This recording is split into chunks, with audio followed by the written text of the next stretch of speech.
بسم الله الرحمن الرحيم السلام عليكم ورحمة الله وبركاته كلتي wanaagsan daawadayaal halkani waa Jinni Shumi official oo si toos ah nogala socotaan waxaan idinka codsaynaa ila subscribe iyo like iyo share dhahdaan isla markaana aad ugu dhiirigelisaan si abwaabku u soo bandhigo sheekooyin fara badan iyo waliba taariikh dhab ah oo soo maray waaydiisa nolosha muddadii fanka iyo waliba qaybaha kale ee bulshada waxaan rabnaa bal inaan daqiiqada ila soo aadan si kooban aan uga hadalno dhibaatooyinka qoyska oo ay ugu dambeeyay u muuqanayay kuwa si aad u soo kordhayay gaar ahaan arrimaha la xiriira ragga iyo dumarka lamaanayaasha isqabay oo markaas ay dhacaysay in marka qaar ay u soo gudubto social media ay arintooda isla markaana ay ku soo bandhigaan iyagoo qof kale uu ku eedeynayo inuu dhibaatada sabab u ahaa marka taas oo ku haboonaan lahayd in si hoose loo xalliyo maadaama la yiraahdo gacmo geljir hoos ayaa loo dhaqaa marka abwaanka ayaa rabnaa bal inaan faraqeyno abaajin isoo soo dhow waa dhawaay insha Allah waa runo horta waxa waa adduun waayo lagama maarmo dhaqan fiican lagama maarmo si fiican ya aad iyo aad qoysku waxaa looga baahan yahay horta sideeda waxaa la isu guursaday ama loo guursaday waa wax badan ayaa ku jiray meesha waaya waxaa la yidhi ninka markuu yacni naa guursado markuu guursado anaga feerteena maxaa laga saaray feerta macnaha mid aqlo calaya midaa laga saaray hooyaxaw ya oo afku aadra la hal feer laga siiyey si fiican feertaas la siibay ninka haddaanu guursanin u soo noqoto ya laakiin markuu guursado waxaa yani xagga diintii markii daalacano waxaa la sheegay feerta ninka ragga markuu guursado feerta inay usoo noqonayso oo kaamil u noqonayo ها بقصناي مركا ujeedada la leeyahay marka la guursado ama guurka la soo yani kalgaceelka yani guurka la sameeyo waxa loo dalleeyahay in ubad la dhalo la dhaqmo oo reerkaas nabadgelyo ku dhaqmo waa ilaahay ku diiday wixii iska rabay arur in la helo iyo in la dhaqmo adduunkana ugu ilaashado aakhirana ugu ilaashado ayaa la isu guursadaa si fiican waayihii hore waxaa jiri jiray marka dhaqankeennii hore Soomaalida markaa la yiraahdo أفر يعني أيو جور سجل وضيع. سفي عنك. وضيع أفرت جور سجلي. وضيع أفرت جور سجل هاي حلول هاي. أديه. بيرول هاي. حلول هاي. حلول هاي. حلول هاي. دمغان جو هنتي ولا هاي. وحال يجري برق يبير اللي يجري لما مدول هاي أموال ولا هاي. سفي عن. هدوس لهن. ومقالة جوجو. ومقالة جوجو. إن حكسروا هاي. أو قناعسي. ها حكسروا هاي. reerkiisana ka fikira waaya anaga hadda sida loo badan yahay afar laba guursado hadda xilliga hadda joogo anaga waa isku darayna waa noolahay muddo hore waa soo joog laakiin waa noolahay hadda afar guursiga waagi hore waa la jeclaan jiray laakiin hadda lama jeclaan karo sababta waxaa ku diidayo magaalo loo badan yahay dadkii si fiican dadka ay ka hadlayno oo aan leenahay alla dhaqmo waa dadka magaalo dadka baadiyaha dhaqankooda waa iska wataan aad iyo aad horta xoolaha loo raaciyaa odiga hadduu magaalo iska galaa waa halkaas laakiin dhaqanka oo yacni qasan oo sidii duntii maartii ay bitayda camal isku qasbayo marka qaarkeed waa kan magaalada waa reerda waxaa la isu guursaday oo reer laga rabaa kalsoonidii shalay la isku guursaday waa ina meesha taala haddii oo yacni dhaqankii oo aad ka dareentid haddii aad nin tahay ama aad nin tahay ama gabar tahay waxaa lagaa rabaa adigoo iswaalin oo maaragtay ninkii haddiiba oo yacni soo hoyanaayo weli waa toosan yahay ninka hadduuba soo hoyanaayo oo laleeya xali waa dhacay yaa inuu toosan yahay aaminsanahay wixii kaloo qaldan waa sida hadda walaalka sheegay gacmo geljir hoosaa loo dhaqaa la dhihi jiray waa in hoos loo dhaqaa warriyo maxaa kaa qaldan hadduu soo hido oo laga dacwoonaayo asigoo dembi weyn ku jiraa si fiican asoo soo hoyanaa haddii laga dacwoonaayo meeshas xaalada waa jiifa guriga ku soo hida meeshaana marka asiga laftiisa waxaa ku jiro waaya bal waxaan rabaa ma aqaan in burburkii oo dalka ka dhacay uu saameeyay arrimahan oo kale saan hadda waxaa aad u soo badanaya burburkii labada qof haysto reerkii la duminayo wixii marka xilligii hore marka u fiirso waa kamid ma jirto tisaan مساعد social media أنا بقول حرك قوس كان بقبل حرك قوس أو دعوة يلقيت لكن سلام كلام هاي تذكر إيمان كقدم به واجد كبلاه كل بإيمان كقدم به حتى إيمان كم إما لو كم خيا حرام maxaa yeelay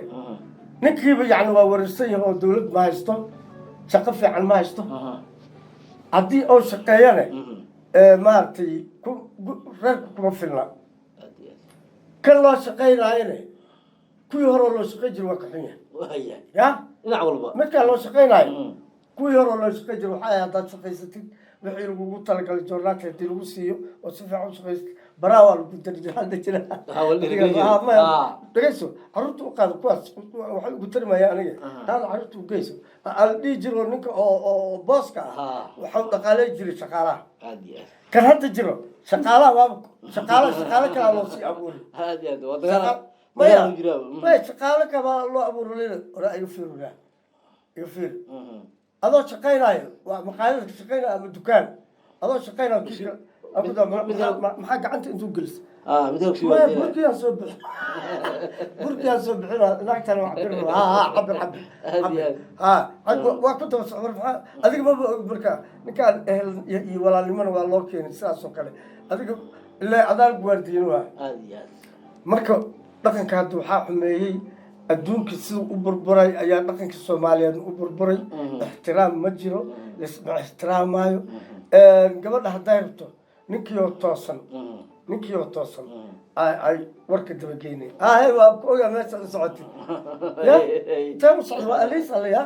weligiis hataa qalbigiis ma gelin meel heblaayo ku leexo ayaatan kuma begin ogaa meesha u socota waa ku ogaay may waa ku ogaay adwaaska bixin waxaa burburiye waqtigaan lahayo waqtigaan iyo waqtigii hore kala bedelan iimaankan waa sida kuu sheegay marka hore iimaankeena waa joogay dawladaan lahayn soomaaliyaan